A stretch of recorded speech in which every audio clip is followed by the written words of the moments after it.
Hello, everyone. We are back with a bonus episode of Oh My Word. And today we have something really, really special and a little bit different. We are going to talk about the path to Robert Caro. And we have a guest speaker. We have a guest with us today. His name is Justin Heyman, and he is going to convince. I don't know if he does anything besides for preach the word of Robert Caro. We'll find out in a minute about that. And I said before we began, I asked if we're going to see if he could convince me. I've known about these books, and I know about Robert Caro, and I haven't yet had the determination to dive in. So we're going to see now if he can convince us all to dive into Robert Caro. So hello, Justin, and welcome to our podcast. Hi. Thanks for having me. It's great to be here, and you don't feel worried. You certainly are not the only one with a Robert Caro book unread on their shelf.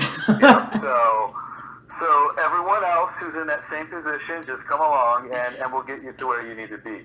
That's One of the things that's kind of it's been kind of interesting, as I've been watching news. I'm here in New York watching local New York One news.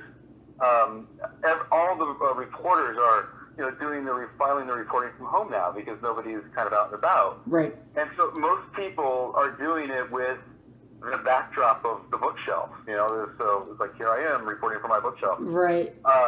And it only takes you a few seconds to spot Power Broker. That's how you know they're an authority on a subject, right? Yeah. Oh, that's very good. Well, just for one word about yourself, Justin, when you're not preaching the word of Robert Caro, what do you do? Or is this your full-time mission in life? No, so I will say that definitely I am a born, bred, and proud reader my whole life. There's no doubt about that. So that is my first love. But by day, I'm a brand marketer, digital marketing, and by night, a yoga teacher, and I do some guided meditation instruction. So try to be on both ends of the business holistic living spectrum. Right, and so that's good because now we can feel like you're among the common people, and we're not speaking to an academic who's just going to tell us stuff that we won't be able to relate to. Definitely not an academic. I'm a high school dropout, so furthest thing from that. Oh wow! If you can read Caro, anyone can read Caro. That's for sure. 100%, no doubt about it. Okay, so I know you kind of just told me this, but I will have to do this again for the casting. So how did you find Robert Caro? Right. So I'm originally from California, and I moved up to New York about 14 years ago or so. And just as soon as I got here, I immediately wanted to devour everything I could about New York and what I could learn more about New York. And one of the first things I did was watch this PBS documentary series on New York.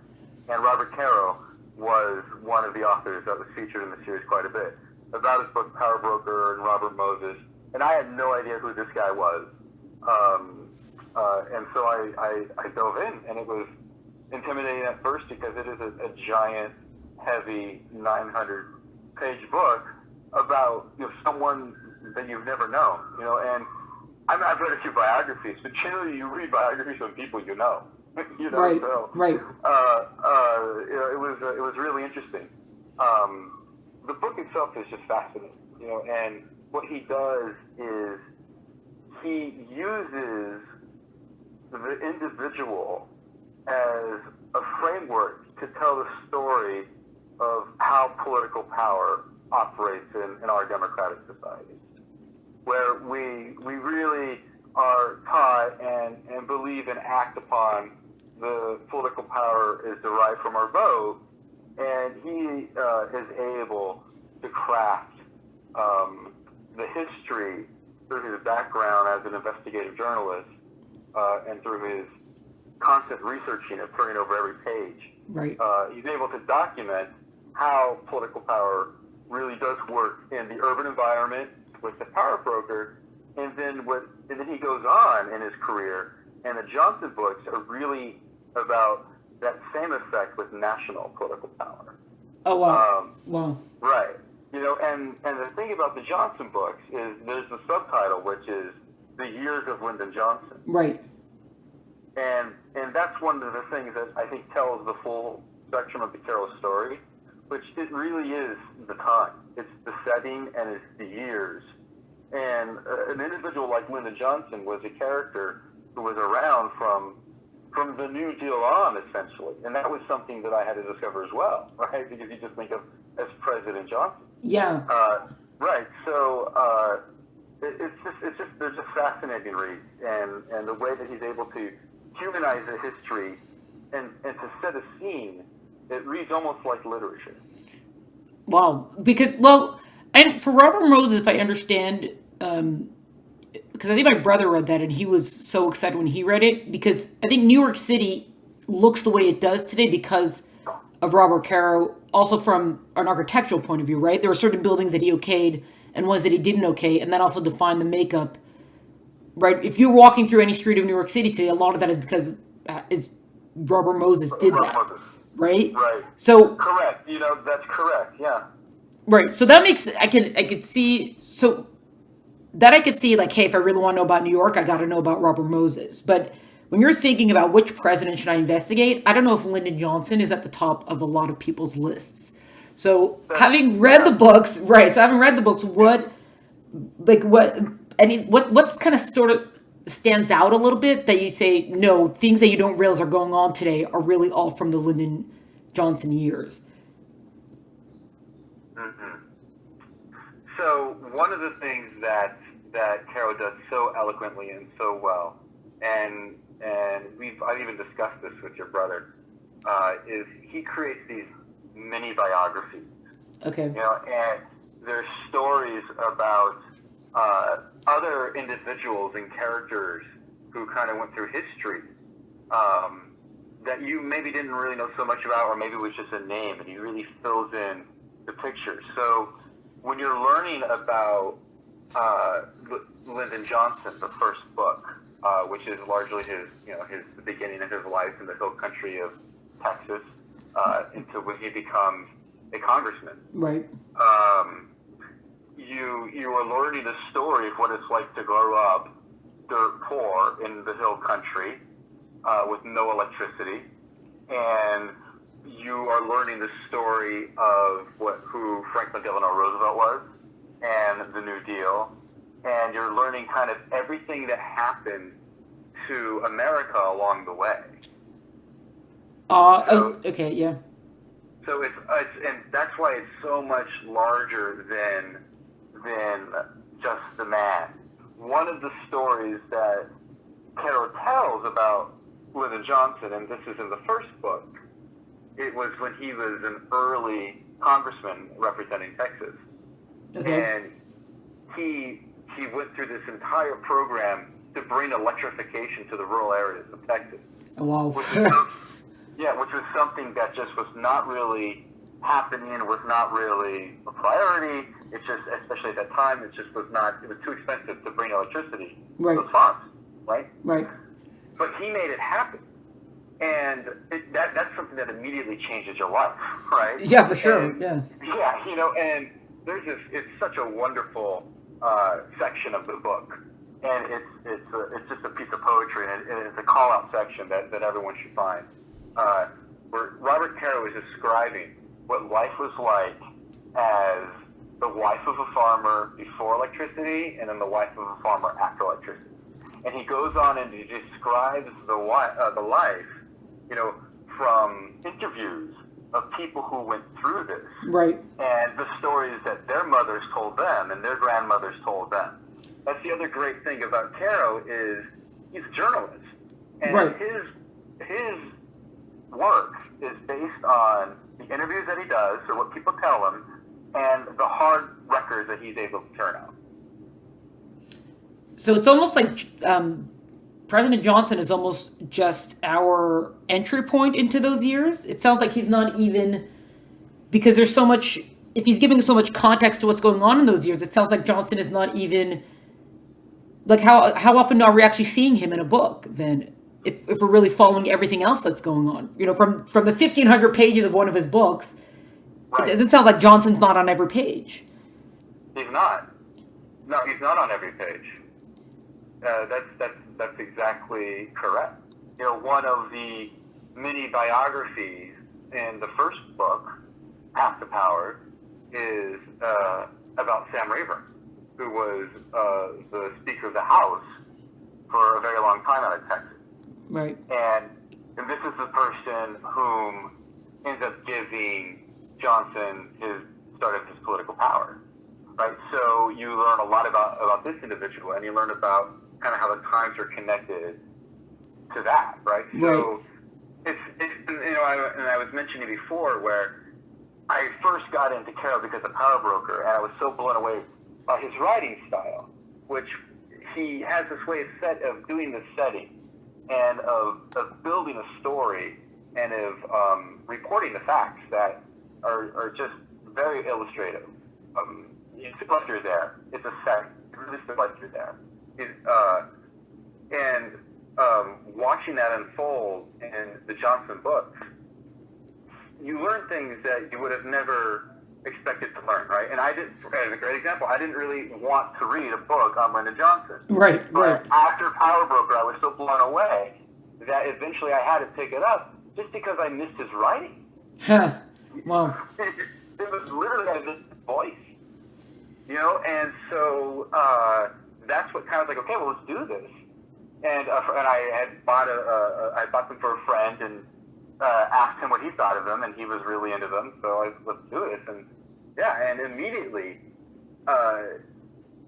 you're learning so much about what life was like for people, and then things start going along, and you understand how it connects into this greater context of politics. Right. Well, because also what's interesting about Johnson is that his first term as president he was not elected. So I guess you almost don't even think about all the years that he was in politics and whether or not he was actually leading up to the point where maybe he would have run for president one day, and all of a sudden he was just thrust into the presidency when JFK was assassinated. Even though now I'm looking, I see that doesn't appear until the fourth book, that we don't even get to see that yet. You know, it's so interesting that you brought that point up, because you're absolutely right. Because it's like, oh, there's the Johnson presidency and civil rights and Great Society and Vietnam and blah. You know what I mean? Yeah. And like, I don't want to go there, right? And the funny thing is, that's actually the one area that he's now been working on Johnson on these books since the 70s, right? Right. That's the one area that he hasn't, that we don't know, that we haven't read about yet from his coverage, because he's not looking at me both. Right? Oh, so wow. Right. So the last book that was published was in 2012. Right. And that was called Passage to Power. And that was basically the assassination and leading up just to the early few weeks of his administration. You know, so he is designated the last book to just the presidency. So it is kind of funny that the only things that we kind of really know and relate to Lyndon Johnson Right. are the things that Robert Caro has yet to cover. Has yet to cover. Well, so did he say? Is it public what's planned for the fifth book? So it's only going to cover the presidency and not necessarily going to include until the end years of his life. Well, he did not live so long after his presidency. Right. So it definitely will. Like, he definitely has the end in mind, I'm sure. Right. You know, just a couple of years. He did not live so long after the presidency. Right. Well, seeing what Caro could do with just a couple of years, you know, I don't know. I don't know if that's right, yeah. You know, and he largely retreated from public life. I think there was maybe just one or two speeches that he gave before he suffered a heart attack and died. Right. Okay. But I can't wait to read that. You know, and what we know, because there's a rabid fan base of Caro fans out there. Yeah. Is that he's about halfway done. So oh man. I guess that means there's another 500 pages to write. And that's even before all the editing comes in. I can't even. Oh man. So it's going to be another few years. Well, you know, it's interesting that you said that, because Power Broker, as thick as it is, right. There's 500,000 words, maybe more, plus that, Oh, that man. cut out. Because at the time, they couldn't bind a book with more pages. And so Oh, the wow. editor made him drop 500,000 pages. And Wow. he did. Wow. So there's probably an unedited edition lying around in an attic somewhere. For all the fans to salivate over one day seeing. Yeah, right. Well, okay, and then you were saying also that would you recommend that someone starts with Power Burger before they even try the Johnson years, or? Yeah. So definitely, I would start with the Power Broker. I mean, especially if you're a writer or a great reader, the Power Broker is the one to start with, because you'll get a sense for his style, and you'll learn a heck of a lot about New York and Right. how that goes. But the other books are better books, and I think that even Robert Caro would say as much. They are better books, and I'm someone who believes that writing is an exercise. Right. It's a craft like anything else, and they're better books. It's only by the virtue that he got better at it. Yeah, exactly. Right. Yeah. Well, So yeah. even with the Johnson books, you'd reckon those have to be read in order, would you say? So, I think that they should all be read in order. If you had to pick a single Johnson book, or let's just say it's just like, okay, there's no way in 2020 I'm going to get someone to read 3,000 pages of Lyndon Johnson from page one. Like, come on. That's Right. ridiculous. Right. I sort of understand that. In some ways, the last one that he wrote, the one in 2012, which is The Passage to Power, that could almost be read as like a standalone kind of volume. Okay. Because there is some amount of recapitulation to some of the earlier stuff that he covered in earlier books. Uh-huh. And also, it was maybe I think the largest break between the other books. It was something like 12 years. So there is a little bit of look back. And it's also very exciting. It's almost riveting, And it's one of those things, too, when we all know about what happened to Kennedy, what that day was like, November 22nd, 1963. Right. We've never really thought about what happened with Johnson. Like, he went through that day, too. So, it's really just riveting. So that's a good one to start with. But the best parts of all of the books can only be found within each of the volumes. Like you say to me, which Harry Potter should I only read? Right. I mean, my answer would be 3 and then 5, but that's just me. I don't know if you should say that too loud, because you might have a bunch of rabid fans that might come after you. Hey, look, I like time travel, and I like the Inks of 5, so there it is. So there you go. And then also, I think when we were speaking about you coming on for this podcast, you said that you've met Robert Caro before? A number of times, yes. 1 second, on purpose because you were stalking him, or because you... Yeah. So we live in the same neighborhood, and there's been a number of times when we've bumped into each other. He lives a block further downtown than I do, along the Upper West Side, but I live where he grew up. And when I mentioned to him, he's like, "Oh, I grew up there." And we even talked about the old neighborhood, which is just like 20 blocks up from where he is now. And I've gone to used to give lectures quite frequently for the New York and the Upper West Side, and so I've gone to lectures a number of times in the books. But yeah, I would run into he and his wife often. And you know what I would run into the most? Just a testament of, and why I like Caro, and I think he's an author's author. Right. Because it's just a testament of the craft and of the work. So I would see him in the morning when I'm walking my dog. I would see him walking to work, where he would walk from his apartment down Central Park West, and he had a little office space, and and every day, and he would pound up on the typewriter for a few hours. And so I would see him on his routine to get started for the day. And I always tend to ask him, like, "Are we writing today?" Or, right, yeah, right. But Well, you'd mess with his routine. I don't know if he scheduled you into his routine if you'd go over to Yeah, him. right. Yeah. And so when he does his lectures, what does he speak? He speaks about writing the books, or he talks about politics and Well, not only, I can answer that question by really recommending the memoir that he put out last year, just last year. It's called Working, and also a great book if you're an author. Right.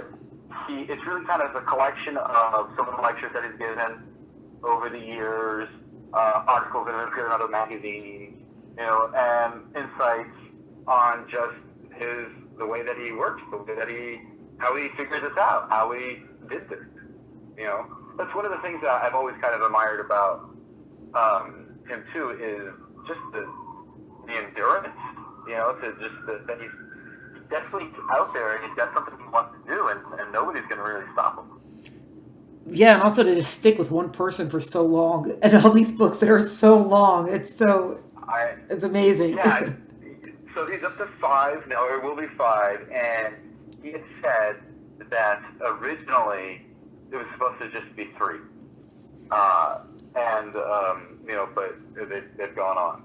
The other thing that he said is that there's another figure that he's always wanted to do outside of Johnson, after Johnson. Oh, wow. And I wonder who that is. Oh, he hasn't said who it is yet? I don't think so. Oh, man. It's getting so. This is also for fans. Everyone could go onto the forums and all speculate about that. Yeah, I think everyone just gives him a hard time about when the next book is coming out. When I would go to a lecture, he'd always do Q&A or something, and someone would always ask, and he would always respond with, "Do you work for my publisher?" Do you work for? That's great. Yes,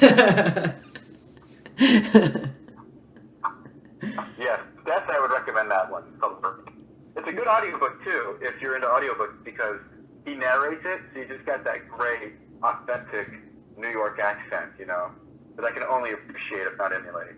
Oh, he's a New Yorker all through and through? Through and through, yeah. Oh, that's interesting. Mm-hmm. I guess I wonder if that's what started him in with Robert Moses, if he said that. So I don't want to tell his stories, because he talks about how he got connected with Robert Moses. Oh, okay. Yeah, but you're not far off. Well, the biggest question is if it's a shorter book, because maybe that might be a little one for any reader who's a little bit. Oh, I see. It's a regular size. I see. It's about 200, a little bit over 200 pages. So that's good. If someone wants to just toe the water, that might be something to look into then also before they take the leap into the Johnson years. Yeah, I think that if someone wants to take a leap and they've got a Kindle, I believe first of all you can always do the sample, right? And if you right and. And if you can't, if after the first chapter you're not into it, call me. But I believe that on the Kindle, they have a short version of just the ballot section of the 4th book, of just the assassination and kind of that day. Oh, okay. And that also kind of gives you a sense for it, right? Right. So that's also a way to just give it a try first before committing. Right. Because sometimes people don't want to start if they know they're going to finish, or sometimes you end up like the War and Peace people. It took me 2 years to read War and Peace because it's just so long. It was, but I hope this is better than War and Peace, because I'm convinced now that this is something this is something that I've got to do. That sounds like something I've got to do. Well, you should do it, and it's interesting that you say War and Peace, because I think Tolstoy is who he's trying to go after, in terms of this grand epic setting. Oh, right? Yeah. And he definitely accomplishes it. Oh, wow. They are epic experiences. Oh, okay then. So it sounds like everyone turn off your TVs and go grab a book. Before we sign out, is there any last thing that you want to say as far as either a favorite scene that you want to bring up, or a favorite something about any of the books that we haven't already spoken of? Or just a message to the listeners, a general message to the listeners? So what is something that is always kind of a treat for the Robert Caro fan is he's well known that he takes great time in two things: outlining the books. Lots of so there's a lot of structure in what you're reading. Right. But he has the last sentence before he starts the book. So the last sentence of the book is done. And the last sentence of The Power Broker is pretty good. It's pretty good. The last sentence of The Power Broker is a question. Oh, wow. And it's, why aren't they grateful? Oh, wow. Oh, man, I can't even imagine that moment when that comes into his head and he just sees that question, and then you just know that that's such a crazy moment. Oh, wow. Yeah. You have that question, then you know you've got a book there. That's amazing. That's very, very good. Especially for a city like New York, that's very, very good. Yeah. Oh, well. Wow, very good. Okay, all right. Well, Justin, thank you so much for your time and for coming on with us today. And I hope, my pleasure. Yeah, I hope we've convinced listeners that this is something that to try this out, to look into Robert Caro and to give it a go. Expand your horizons, everyone. Try something else. And this is a good place to start. Well, I will check.